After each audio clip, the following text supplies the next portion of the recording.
മാറ്റിവെച്ചാണ് വീരപ്പൻ ആ ജനകീയത നിർമ്മിച്ചെടുത്തത്. ചാക്കുകൾ നിറച്ച് ഭക്ഷണ സാധനങ്ങളും വസ്ത്രങ്ങളും വേണ്ടപ്പോൾ ചെറിയ ചെറിയ സാമ്പത്തിക സഹായങ്ങളും നൽകി നാട്ടുകാരെ അയാൾ കയ്യിലെടുത്തു. വീരപ്പന് അത് നിലനിൽപ്പിനുള്ള ഒരു തന്ത്രം കൂടിയായിരുന്നു. പോലീസിന്റെ കണ്ണുകളെ വെട്ടിക്കാൻ ഗ്രാമീണരെ തന്റെ കവചമാക്കാനാണ് അവരെ സ്നേഹത്താൽ കീഴടക്കിയത്. കാടിന്റെ രഹസ്യ വഴികളിലൂടെ സഞ്ചരിക്കാനും ചന്ദനം കടത്താനും വിവരങ്ങളും സാധനങ്ങളും എത്തിക്കാനും ഗ്രാമീണരെ തന്നെ സഖ്യകക്ഷികളാക്കി അവർക്ക് അയാൾ ഒരു തൊഴിൽ ദാതാവ് കൂടിയായി. ഈ ജനകീയ മുഖംമൂടിക്ക് പിന്നിൽ ഒളിപ്പിച്ചു വെച്ച ക്രൂരത വേണ്ടപ്പോഴെല്ലാം വീരപ്പൻ നിഷ്കരുണം പുറത്തെടുക്കുകയും ചെയ്തു.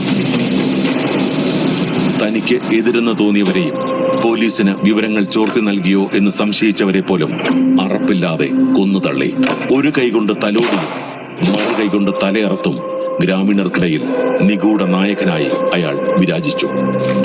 ഇതിനൊപ്പം വീരപ്പനെ തേടി വനാന്തരങ്ങളിലെത്തുന്ന പോലീസ് സംഘങ്ങൾ ഗ്രാമീണരെ ഭീഷണിപ്പെടുത്തുന്നതും മർദ്ദിക്കുന്നതും പതിവായതോടെ ഗ്രാമീണരുടെ മനസ്സിൽ പോലീസിനോടുള്ള വെറുപ്പ് ആഴത്തിൽ വേരുപടർത്തി. അത് വീരപ്പനോടുള്ള അവരുടെ അടുപ്പം ഇരട്ടിയാക്കി. ഗ്രാമീണർ വീരപ്പന് സുരക്ഷയുടെ കോട്ടമതിൽ തീർത്തു. രഹസ്യങ്ങളുടെ കാവൽക്കൂട്ടങ്ങളായി. പട്ടിണി മാറ്റാൻ ചെറുകിട മോഷണങ്ങൾ നടത്തിയ ഒരു ചെറുപ്പക്കാരനെ കാട്ടുകള്ളന്മാരുടെ രാജാവാക്കിയത് നാട്ടിലെ വൻകിട വ്യവസായികളും ഉദ്യോഗസ്ഥരും ചേർന്നാണെന്ന അടക്കം പറച്ചിൽ ഗ്രാമീണ ഐതിഹ്യമായി കാട്ടുതീ പോലെ പടർന്നതോടെ വീരപ്പന്റെ ആരാധക വൃന്ദം കാട്ടിലും നാട്ടിലും ഒരുപോലെ വളർന്നു. കാടിന്റെ ഇരുണ്ട നിഴലുകൾക്കുള്ളിൽ ഒരു മാന്ത്രികനെ പോലെ വീരപ്പൻ അങ്ങനെ കാടുപാടും.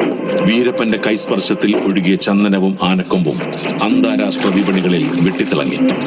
കൊമ്പെടുക്കാനായി 2000-ഓളം ആനകളെ വീരപ്പൻ വകവരുത്തിയിട്ടുണ്ടെന്നാണ് ഔദ്യോഗിക കണക്ക്.